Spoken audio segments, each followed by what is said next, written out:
গেলে আজকে এটা পেন্টিং করলাম, চলো শুরু করা যাক। প্রথমে আমি খবরের কাগজ মেরে নিয়ে তার উপরে একটা লাল বেস কালার চাপিয়ে দিয়েছিলাম। তারপর কালো কালার রং নিয়ে চারধারে বর্ডার ও মধ্যিখানে কিছু বর্ডার দিয়ে নিয়েছিলাম। বর্ডারটা করেছিলাম ইটের বেসের মতো, আর মধ্যখানে ফাঁকা অংশটা জানলার ফ্রেম করতে চেয়েছিলাম। তারপরে এর উপরে আমি কিছু ফুল এঁকে নিয়েছিলাম। তা কোন সাইড দিকে তাতে কিছু লতা পাতা করে কিছু ফুল এঁকে নিয়েছিলাম। এই দেয়ালে খবরের কাগজ দিয়ে ড্রয়িং করার কারণ হলো এইটা আমার ভিডিও করার ব্যাকগ্রাউন্ডের কাজে লাগবে। তোমরা চাইলে নিজেদের ঘরের দেয়ালেও করাতে পারো।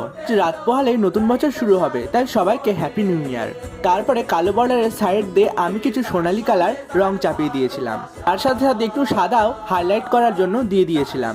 এই নতুন বছরে নানা রকম নতুন নতুন কাজ ও নতুন নতুন ভিডিও নিয়ে তোমাদের সামনে আমি আসবো। ব্যাকগ্রাউন্ডটা করছিলাম আর মনে মনে খুব আনন্দ পাচ্ছিলাম, কারণ আমি ছাদে ভিডিও করতাম, এখন থেকে আমি এখানে করব। তাদের সাথে কথা বলতে বলতে আমার ব্যাকগ্রাউন্ডটা প্রায় তৈরি হয়ে গেল। সবাইকে নতুন বছরের শুভেচ্ছা জানিয়ে এখানে ভিডিওটা শেষ করলাম। Bye bye.